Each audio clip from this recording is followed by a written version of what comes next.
नमस्कार, मैं हूं संध्या आंचल और आप देख रहे हैं तुरंत न्यूज। चलिए चलते हैं बड़ी खबरों की ओर। आज की बड़ी खबरें sponsored by chlorophyll school, Maharana Pratap Chowk, Jhumri Telaiya, Koderma.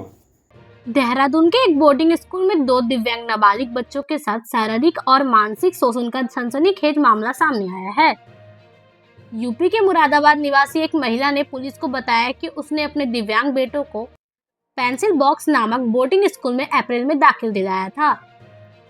पति की मौत के बाद नौकरी के साथ बच्चों की देखरेख संभव नहीं थी, इसलिए गूगल पर सर्च कर यह स्कूल चुना गया था। दरअसल महिला का आरोप है कि स्कूल का केयरटेकर सोनू बच्चों की लोहे की रॉड से पीटता था, सिगरेट से जलाता था और उनके प्राइवेट पार्ट्स से छेड़छाड़ करता था। यह बात बच्चों ने अकेले में मां को बताई, जिसके बाद महिला ने देहरादून के पटेल नगर कोतवाली में एफआईआर दर्ज कराई। पुलिस ने तत्काल कार्रवाई करते हुए आरोपी सोनू को गिरफ्तार कर लिया और स्कूल परिसर से सीसीटीवी का डीवीआर जब्त कर जांच शुरू कर दी। भारत की सांस्कृतिक गहराई, आध्यात्मिक चेतना और स्वच्छ ऊर्जा में प्रगति से प्रभावित होकर टेस्ला के सीईओ एलन मस्क के पिता एरोन मस्क इन दिनों भारत दौरे पर हैं। उन्होंने कहा कि वह अयोध्या स्थित राम मंदिर को देखने के लिए बहुत उत्सुक हैं और भारत की ऐतिहासिक और सांस्कृतिक विरासत को अद्भुत मानते हैं। भारत की संस्कृति और इतिहास पर बोलते हुए एरोन मस्क ने कहा, भारत के अद्भुत इतिहास की सराहना है। मेरे हिसाब से दुनिया का इतिहास भी कभी ना कभी भारत से जुड़ता है। हमारे पास वेद हैं जो 14,000 साल पुराने हैं, शायद उससे भी ज्यादा। दोस्तों, अभी शादियों का सीजन चल रहा है और कुछ लोग मुझसे झुमरी तिलैया में pocket friendly banquet and hotels के बारे में पूछे थे। तो चलिए आज मैं आपको बताता हूँ इस बैंक्वेट हॉल के बारे में, जिसका नाम है सगुन बैंक्वेट एंड होटल। यहाँ आप किसी भी प्रकार के बुकिंग्स करवा सकते हो, जैसे कि wedding functions like reception, ring ceremony, marriage functions like haldi and mehndi, anniversary, birthday celebration, exhibitions, corporate events. प्रधानमंत्री नरेंद्र मोदी ने सोमवार को अंतर्राष्ट्रीय एयर ट्रांसपोर्ट एसोसिएशन की वार्षिक आम बैठक को संबोधित करते हुए कहा कि भारत का विमानन क्षेत्र तेजी से बढ़ रहा है और यह वैश्विक कंपनियों के लिए निवेश का एक बढ़िया मौका पेश करता है। प्रधानमंत्री ने कहा कि भारत के पास नागरिक विमानन क्षेत्र में बड़ी निवेश योजनाएं हैं और देश को वैश्विक विमानन उद्योग के लिए एक प्रमुख केंद्र बनाने के लिए सभी प्रयास किए जा रहे हैं।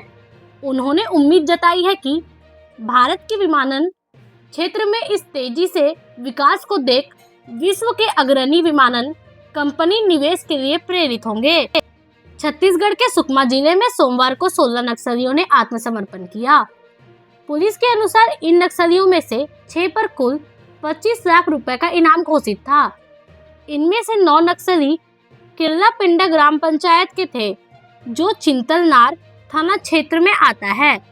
पुलिस का कहना है कि इन आत्मसमर्पणों के साथ ही यह गांव अब नक्सल मुक्त हो गया है और अब यह राज्य सरकार की नई योजना के तहत 1 करोड़ रुपए के विकास कार्यों का पात्र बन गया है। सुकमा के पुलिस अधीक्षक किरण चौहान ने बताया कि सभी 16 नक्सलियों, जिनमें एक महिला भी शामिल है, ने पुलिस और सीआरपीएफ के वरिष्ठ अधिकारियों के सामने आत्मसमर्पण किया।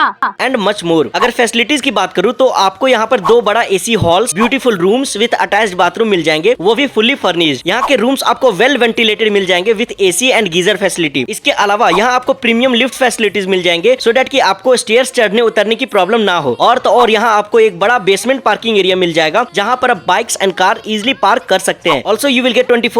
दिल्ली के चांदनी चौक स्थित कटरा नील इलाके में सोमवार दोपहर एक टेक्सटाइल शोरूम में फिल्मी अंदाज में लूट की वारदात को अंजाम दिया गया।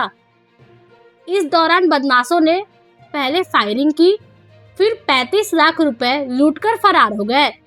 वारदात के बाद इलाके में दहशत फैल गई। जानकारी के अनुसार दोपहर करीब 2 बजे चांदनी चौक के कटरा नील इलाके में विक्की जैन नाम के व्यापारी के टेक्सटाइल ऑफिस में 2 युवक पहुंचे। उन्होंने आते ही ऑफिस के कांच के दरवाजे पर फायरिंग कर उसे तोड़ दिया। इसके बाद वह अंदर घुसे और 35 लाख रुपए लूटकर नीचे खड़े अपने तीसरे साथी के साथ फरार हो गए। महाराष्ट्र के ठाणे जिले में पडगा का गांव है बोरीवली, जहां मौजूद है आतंकी मास्टरमाइंड साकिब नाचन का घर। सोमवार की सुबह एक गुप्त सूचना के आधार पर पुलिस और एटीएस की टीम ने वहां छापेमारी की। इसके अलावा नाचन के अन्य ठिकानों पर भी छापेमारी की गई। जानकारी के मुताबिक सोमवार सुबह से ही एटीएस अधिकारी खुफिया इनपुट मिलने के बाद से हरकत में आ गए थे। उन्हें पता चला था कि बोरीवली गांव से आतंकी गतिविधियों की योजनाएं बनाई जा रही है, जिसके आधार पर करीब 300 पुलिसकर्मियों ने साकिब नाचन के गांव और उसके साथियों और सहयोगियों के कुछ अन्य आवासों सहित 20 परिसरों पर छापेमारी की। भी इवेंट्स एंड फंक्शंस करवा सकते हो। यहाँ पर आप अप टू 700 मेंबर्स की गैदरिंग एट अ टाइम करवा सकते हैं। यहाँ का एग्जैक्ट लोकेशन है near the RVS school, Subhash Chowk के पास, रांची पटना रोड, झुमरी तिलैया। यहाँ का कॉन्टैक्ट नंबर आपको सामने स्क्रीन पर दिख रहा होगा, तो एक बार इन्हें कॉन्टैक्ट जरूर करें। अभी के लिए इतना ही, फिर मिलेंगे बड़ी खबरों के साथ। तब तक के लिए नमस्कार।